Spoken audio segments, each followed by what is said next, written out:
천국 복음이 무엇입니까? 천국 복음이 뭐예요? 마태복음에서는 예수님의 사역을 이렇게 정리하고 있습니다. 9장 35절 한번 보죠. 우리가 10장 말씀 읽었는데 9장 35절. 자, 예수님의 갈릴리에서의 사역을 이렇게 정리하세요. 특히 이 중에 나타난 세 가지로 한번 요약해 보죠. 같이 읽겠습니다. 예수께서 모든 도시와 마을에 두루 다니사 그들의 회당에서 가르치시며 천국 복음을 전파하시며 모든 병과 모든 약한 것을 고치시니라. 어떻게 되어 있습니까? 세 가지로 나오죠. 주요한 동사 세 가지. 가르치시며, 또 한 가지는요, 전파하시며, 또 고치시니라. 다시 또 얘기하면 가르치시며, 설교죠, 설교. 또 전파하시며, 복음 전파. 자, 그리고 또 고치셨다, 치유. 설교와 말씀과 전도와 치유. 이 세 가지로 예수님의 사역을 요약하고 있어요. 이게 여기만 나오는 게 아니고요. 9장 35절이잖아요. 4장 23절에도 이 세 가지 동사가 똑같이 쓰여서 예수님이 이런 일을 갈릴리에서 이제 시작하셨다라고 하는 말씀을 합니다. 자, 4장에서 이렇게 얘기하고 9장에서 얘기해요. 그 사이에 뭐가 있습니까? 9장 끝이에요, 지금 여기가. 자, 그러니까 5장, 6장, 7장, 8장, 9장 5장이 들어가 있는 거예요. 5, 6, 7장은 무슨 내용입니까? 산상보훈이라고 하는 예수님의 가르침. 뭘 가르치셨어요? 천국에 대해 가르치셨잖아요. 하나님 나라는 이런 것이다. 심령이 가난한 자는 복이 있나니 천국이 그들의 것이다. 그걸 알려주셨어요. 천국이 누구의 것인지 그걸 알려주셨어요. 천국의 사람은 어떻게 살아가야 하는지 그걸 이 산상보훈에서 가르치셨다고요. 천국에 대하여. 그리고 나서 8장 9장에는 뭐가 나와요? 10가지의 이적. 자, 산에서 가르치셨잖아요. 산 아래로 내려오십니다. 갈릴리로 내려오셨어요. 호숫가로. 그러면서 여기 동네 저기 동네 다니시면서 이제 뭘 하시냐면 사람들을 고치시기 시작합니다. 이 고치는 이적에다 플러스 풍랑을 잔잔케 하시는 이런 자연을 다스리는 그런 이적까지 포함하고 있는데 대부분은 다 치유 이적이에요. 하여튼 그게 10가지가 나와요. 뭐예요? 고치시니라, 바로 그의 말씀이죠. 고치시면서 뭘 하신 거예요? 하나님 나라가 바로 이런 거라고, 이렇게 회복된다고, 이렇게 온전해진다고, 이렇게 고통 가운데서 해방이 된다고 그렇게 가르치고 보여주고 계셨던 것입니다. 자, 그러면 그런 점에서 천국 복음 무엇이냐? 예수님이 이렇게 설교와 치유를 통하여 천국 복음을 지금 전파하신 거잖아요. 천국 복음이 그래서 무엇이에요? 우리가 복음 얘기하는데 이 한자말 복음이 뭐예요? 복자죠. 복된 소식. 영어로는 good news. 예, 기쁜 소식이에요. 기쁜 소식. 뭐가 기쁜 거예요? 거기 앞에 천국이 붙어 있잖아요. 천국 복음이라고요. 천국이 왔다는 것. 예수님의 말씀으로 그렇게 가르쳐 주셨고 예수님의 행동으로 보여주셨잖아요. 천국이 여기 왔다라고 하는 것을 지금 보여주셨어요. 들려주셨어요. 그것이 기쁜 소식이라는 것입니다. 복음이라는 거예요. 이 세상에 하나님 나라, 하늘나라가 내려왔다는 거예요. 그래서 세상이 바뀌었다는 것입니다. 이제 더 이상이 우리 눈에 보이는 이 세상 아니라는 거예요. 그래서 기쁜 소식이죠. 병을 갖고 있는 사람에게 뭐가 기쁜 소식이에요? 병 나았다는 얘기잖아요. 제가 이번 주에도 장례식장에 갔다 왔습니다. 작년 5월에 암 선고를 받았어요. 친척분이세요. 이모부예요, 이모부.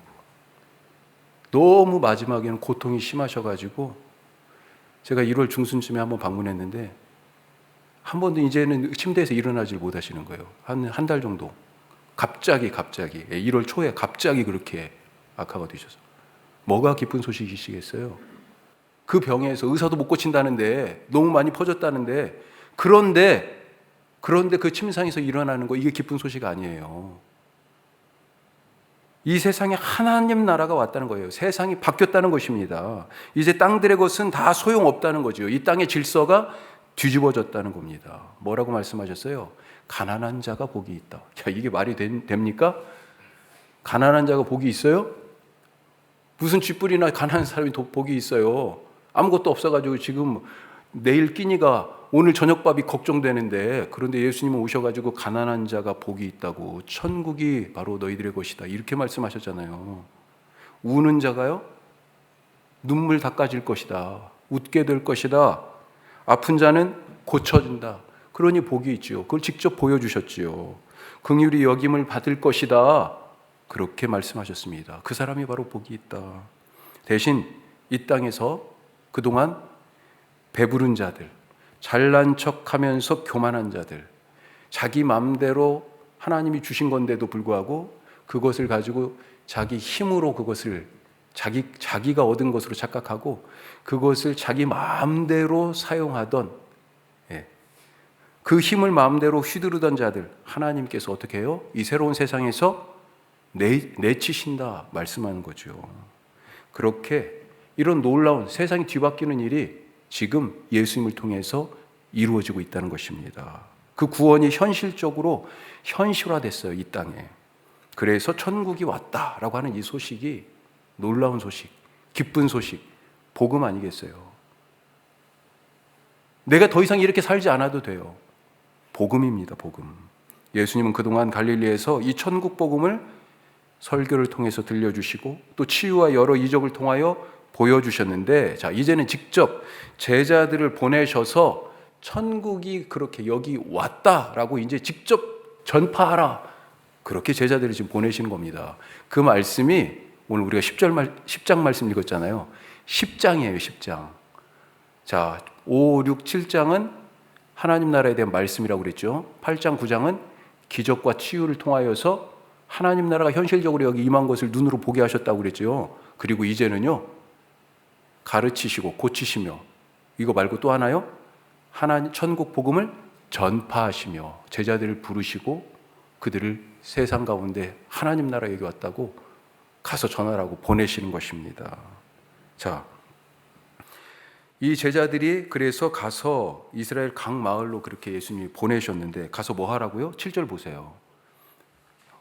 앞에 10장 7절 말씀 뭐라고 되어 있습니까? 같이 해요. 가면서 전파하여 말하되 천국이 가까이 왔다 하고, 이렇게 되어 있어요.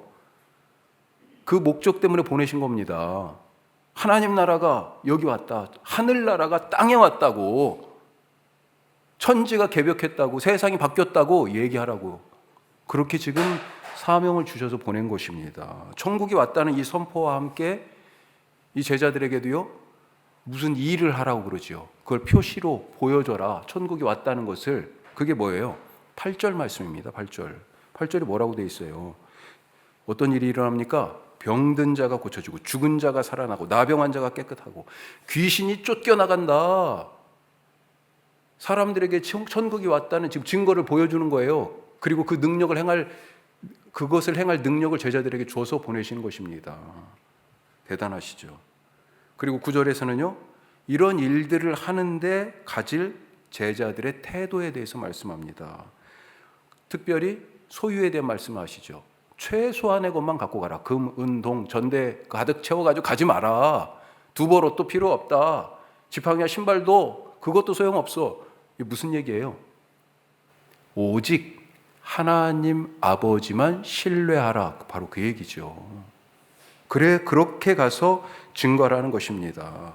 자, 그러면서 11절부터는요, 제자들이 그런 일을 할 때 각각 마을로 가고 가정 찾아갈 때 환영도 받겠지만 거절당하고 박대당하고 핍박을 받을 것이다, 그렇게 말씀하고 있습니다. 심지어는요, 17절에 보면 뭐라고 되어 있어요?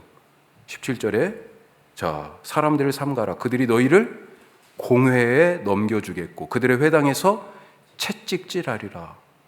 총독들과 임금들 앞에 끌려가 설 것이다. 그때 두렵잖아요.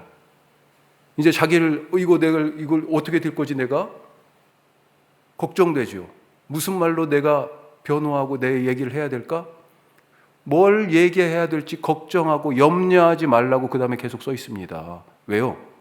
성령님께서 내가 무슨 말을 해야 할지 할 말을 넣어주실 것이다, 그렇게 격려합니다.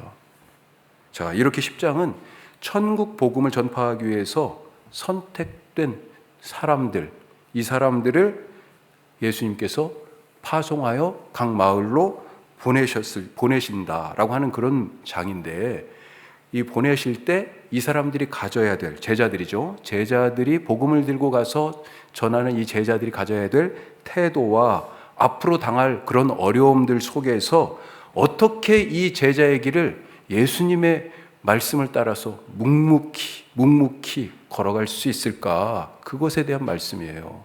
오늘 우리가 그 말씀에 지금 10장 끝을 읽었잖아요. 끝자락을 읽었습니다. 그래서 앞에 걸 이렇게 좀 장황하게 설명했어요.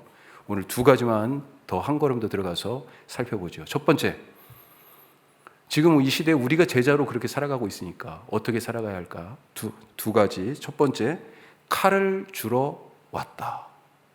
야, 예수님이 지금 이렇게 말씀하셨어요. 제자는 똑같아요. 칼을 주러 가는 사람입니다. 이게 무슨 말일까요?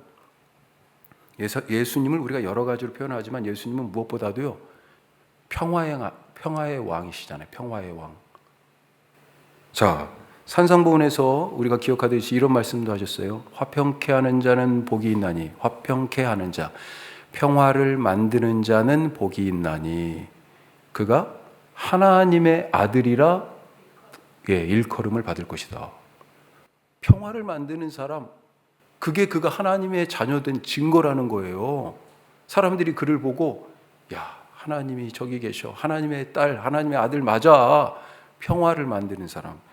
예수님은 평화의 왕이시죠. 화목케 하기 위하여 이 땅에 오셨잖아요. 또 무슨 말씀도 하셨어요?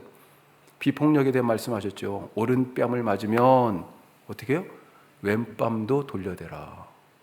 오리를 누가 가자고 하면 그 오리가 누구예요? 사실은 로마의 군인이 합법적으로 짐을 주어서 일을 시킬 수 있는 그런 거리예요. 한 2마일쯤. 자, 오리를 가자고 하면 얼마를 가라고요? 10리를 동행하라. 겉옷을 달라고 하면 속옷까지도 다, 속옷을 달라고가 먼저인가요? 다 벗어줘라. 그런 말씀까지 하셨잖아요.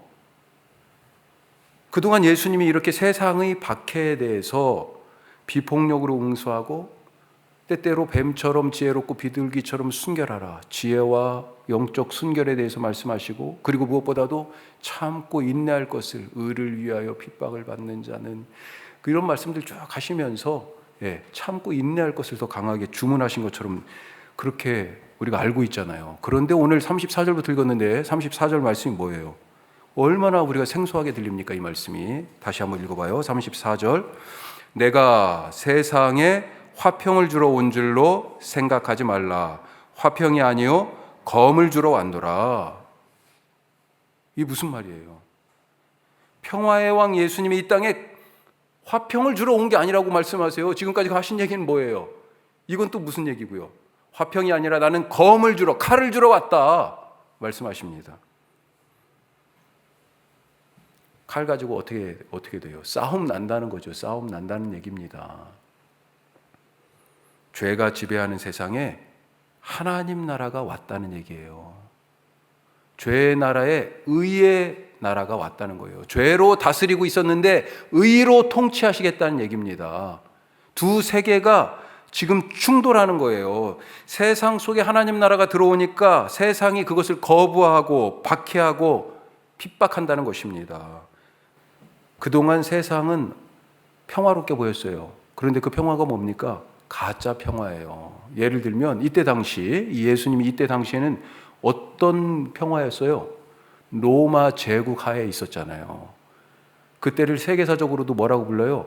팍스 로마나, 로마의 군대, 로마의 힘에 의해서 유지되던 평화.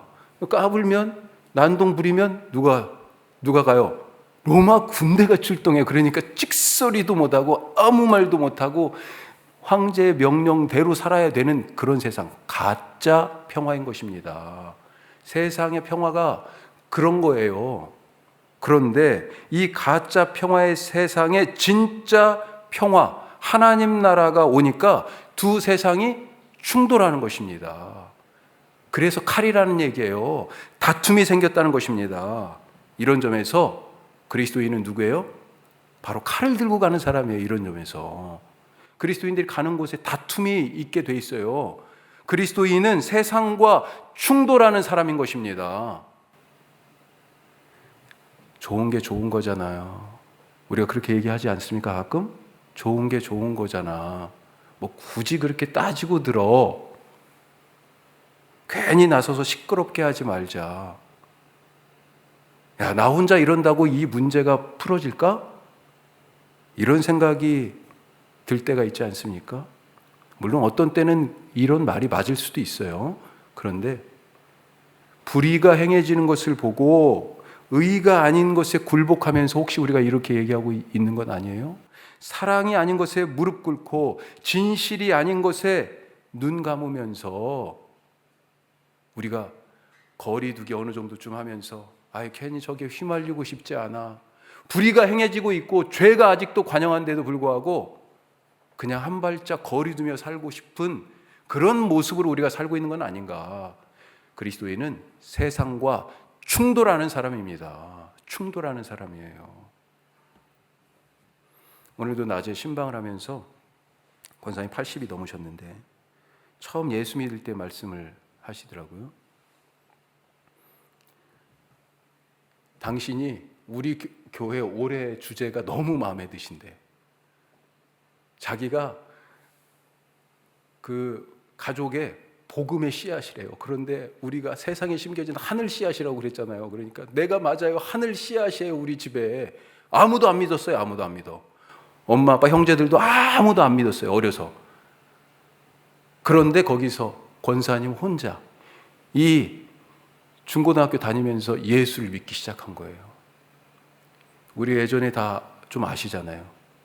예수 믿기 쉽지 않았습니다. 특히 그 시골 동네에서 교회 갔다 와서 어머니 아버지한테 매 맞은 애들 수두룩해요. 저는 그래도 어머니 아버지부터 먼저 믿었기 때문에 교회를 당연히 가야 되는 거고, 오히려 안 가면 맞았겠지만 안 갈 마음도 없었고요. 그런데 교회 갔다고 맞은 친구들이, 이 권사님도 그와 같은 시절을 보냈던 거죠. 성탄절 같은 때 어때요? 한 달 정도쯤 거의 막 연습하잖아요. 밤에 가가지고 크리스마스 준비한다고.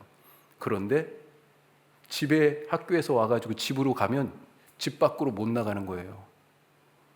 그 밤에 못 나가게 하죠. 귀한 딸. 더군다나 지금 교회 가는 거 아니에요. 교회가 뭡니까? 교회 가면 당시에 어른들 생각 중에 제일 큰 생각 중에 하나는 뭐예요? 저거 위아래도 몰라본다. 조상도 몰라보고 제사를 안 드리게 되니까 비윤리적인 집단으로, 무엇보다도 그 시대의 가치라고 가장 중요한 가치 중에 하나인 부모 공경, 그리고 그것의 대명사인 제사, 이걸 안 하니 그 시대의 질서와 먼저 충돌하잖아요. 그런 사람으로 취급했지요. 못 가게 하죠. 그러니까 권사님 바로 학교에서 교회로 가는 거예요. 그냥 집에 안 가고. 교회에서 집까지도 너무 상당한 거리예요. 그런데도 불구하고 교회로 가서 거기서 또 그렇게 온다고 참 또 이뻐해 주시면서 밥해 주신 어른들도 있었고, 다 그렇게 연습 끝나고 나면 집에 가는 거죠. 그 밤에 장로님이 데려다 주셨대. 항상. 전에 어떤 권사님은 결국 남편이랑 같이 나오셨는데 교회 다닌다고 두들겨 맞은 얘기를 하시는데, 결혼했는데 남편이 그렇게 두들겨 패시는 거지. 교회만 갔다 오면. 그런데도 불구하고 그렇게 불편한 관계가 만들어지는 거잖아요. 내가 교회 안 가면 남편하고 사이 좋고 집안에 이런 큰 소리 날 일 없고 그릇 깨지고 연탄을 그냥, 남이 갑자기 성질이 나니까 막 그때 당시 연탄 뗐는데 연탄을 갖다가 막 다 길바닥에 던지고 막 그런 얘기를 하시는 거죠. 충돌하는 것입니다. 마음이 불편해서 그만두고 싶은 생각이 너무나 많이 들어요. 오늘 말씀에서 뭐라고 돼 있어요? 하나님 나라를 따라서 살아가는 아들이 결국은요, 아버지를 거슬러서 맞서게 된다. 딸이 어머니를 거슬러서 맞서고 며느리가 시어머니와 맞서게 된다. 평화로웠던 집이 갑자기 시끌시끌해지는 것입니다. 맞아요. 예수님은 분명 칼을 주러 오신 게 맞습니다. 이런 점에서. 하나님 나라가 오니까 기존의 질서 안에 사는 사람들은 반발하고 거절하고 핍박합니다. 우리가 이걸 다른 말로 생각하면요, 우리가 하나님 나라를 제대로 살아가면 사실은 충돌하게 되어 있고 시끄럽게 되어 있고 그것 때문에 마음이 불편할 때가 생기게 되고 그런다는 거죠. 자, 하여튼 이렇게 그러면 두 세계가 충돌하게 되면 우리는 어찌해야 됩니까? 두 세계가 이렇게 충돌하게 될 것인데 우리는 어찌해야 돼요? 37절에 보십시오. 37절 같이 해요.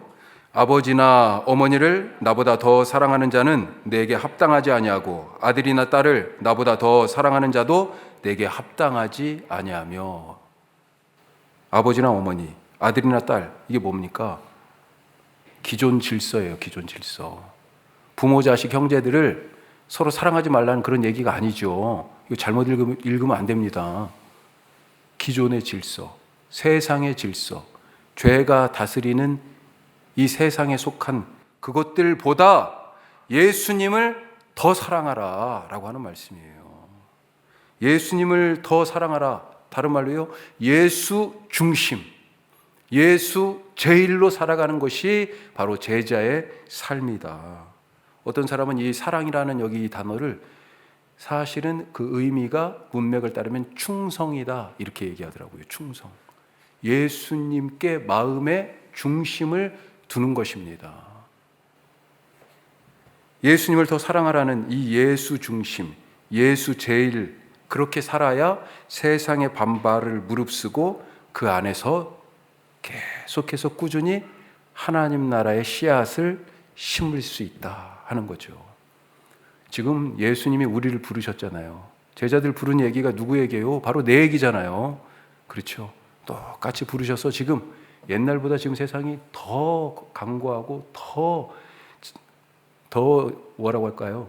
영악해졌고, 예, 더 정말로 씨 뿌리기 힘든 그런 굳은 밭이에요. 그렇죠? 그렇게 예수님께서 우리를 보내시면서 이 말씀을 주시는 것입니다. 복음을 들고 갔을 때 그 부딪힘에 대하여 그것 때문에 불편한 상황들이 있어도 걱정하지 마시기 바랍니다. 그것 때문에 꺾이지 마시고요. 오직 중심을 예수님께 두고 예수 제일, 예수 중심으로 아버지 예수님께서 우리에게 주신 이 복음의 씨앗을 심는 사명 잘 감당하시는 우리 모두 되시기를 축복합니다.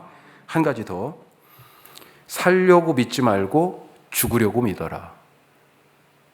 믿기는 믿는데 예수 왜 믿어요? 살려고 믿지 말고요, 죽으려고 믿어라. 성경이 계속 그렇게 써 있잖아요. 그렇게 안 보이죠? 성경이 우리에게 요구하는 것은요, 죽으려고 믿으라예요. 죽기 위해서 믿으라. 자, 이런 복음의 씨앗을 들고 세상 가운데 그렇게 가는데요, 그런 반발과 거절과 핍박 속에서도 예수 중심, 예수 제일의 자세로 복음의 씨앗을 심으면 어떻게 돼요? 어떻게 돼요? 죽음에 이르게 됩니다. 죽음에 이르게 돼요. 아니, 내가 죽는 게 아니고요, 죽임을 당합니다. 죽여요, 세상이. 예수님이 그러셨잖아요. 예수님이. 사람들이 예수님을 거절하고 예수님을 픽박하고 자기 땅에 온 그 땅의 주인, 세상을 예수님이 만드셨잖아요. 말씀으로 만드셨으니까. 오늘 우리가 수요 말씀 마당에서도 예수님에 대한 읽을 때 앞부분에 말씀으로 창조하신 그분이 바로 예수님이라고 돼 있잖아요. 이 땅의 주인이라고요. 주인이 자기 땅에 왔는데도 영접받지 못했습니다. 그리고 결국은요, 그 거절이 지나쳐서 어디까지요? 예수님을 십자가에 못 박아 죽였어요. 하나님 나라를 가져오신 하나님 나라 자체이신 그분을 십자가에 못 박아 죽였다고요. 그래서 예수님도요, 우리의 길이 그러할 것을 지금 말씀해 주시는 것입니다. 그걸 알라고 하시는 거예요. 그리고 우리가 가야 할 길이 사실은 그 길이라고 기대도 하시고 요구도 하시는 것입니다. 38절 보세요. 이렇게 돼 있죠. 또 자기 십자가를 지고 나를 따르지 않는 자도 내게 합당하지 아니하니라. 자기 십자가를 지고 따르라. 무슨 말입니까? 십자가는 우리가 알다시피 사형틀이잖아요. 죽음을 짊어지고 가라는 것이에요. 제자는 죽음을 짊어지고 죽음을 향하여 가는 사람이에요. 믿는데 그 믿음의 걸음이 뭐예요? 죽기 위해 가는 걸음이에요. 죽으려고 믿으라는 얘기입니다. 제자는 사는 게 목적이 아니라 죽는 게 목적인 사람이 제자인 것입니다. 살려고 믿지 말고 죽으려고 믿으시기 바랍니다. 자기 십자가를 지고 주님을 따라가시길 바랍니다. 자, 그렇게 되면 어떻게 돼요? 아니, 죽으면 어떻게 돼요? 그것도 예수님에게 답이 있어요. 예수님이 십자가에서 죽고 나서 어떻게 됐습니까? 끝이에요? 죽음이 마지막 말이 아니에요. 죽음이 십자가의 그 장면과 무덤에 딱 묻힌 그 장면으로 복음서가 끝나지 않았어요. 성경은 그 뒤를 얘기하고 있습니다. 뭐예요? 부활. 예수님이 스스로 살아나셨어요? 아닙니다, 절대로. 누가? 어떻게 살아나셨어요? 하늘 아버지가 당신의 아들 예수님을 살리셨어요. 자, 부활하셨어요. 또 그 다음에요, 승천하셨죠. 누가 하신 거예요? 하나님 아버지가 하신 거예요. 죽는 데까지는요, 예수님이 순종하신 것입니다. 아버지의 뜻을 따라서 그 예수님이 하신 거예요. 그런데 그 다음은요, 하늘 아버지가 하신 거예요. 똑같습니다. 우리가 할 일은 뭐예요? 내 십자가를 지고 죽는 거예요. 하늘 씨앗을 뿌리면서 그 반대와 핍박과 박해, 그것 무릅쓰고 예수 중심, 예수 제일로 살면서 하늘 씨앗을 뿌리면서 결국은 죽게 돼 있어요. 그게 죽는 게 맞아요. 예수님이 그렇게 죽으셨잖아요. 문제는 그 다음, 예수님을 살리신 것처럼 우리를 똑같이 살리신다는 것입니다. 이것을 믿으시기 바랍니다. 예수님을 하나님 보좌 우편에 앉게 하신 것처럼 우리로 하여금 예수님과 더불어서 같이 앉아서 세상을 다스리는 왕 노릇하게 하신다라고 하는 주님의 이 말씀을 믿으시기 바랍니다.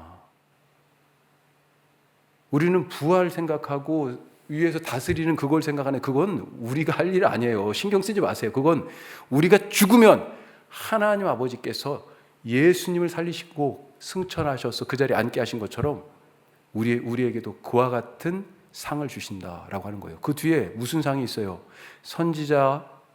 선지자에게 줄 수 있는 상, 의인에게 주는 상, 작은 자 하나를 대접하는 자에게 주는 상, 그런 상들이 나오잖아요.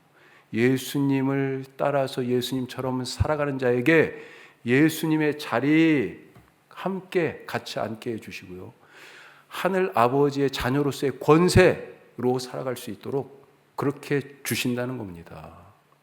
오늘 살려고 예수 믿지 마시기 바랍니다.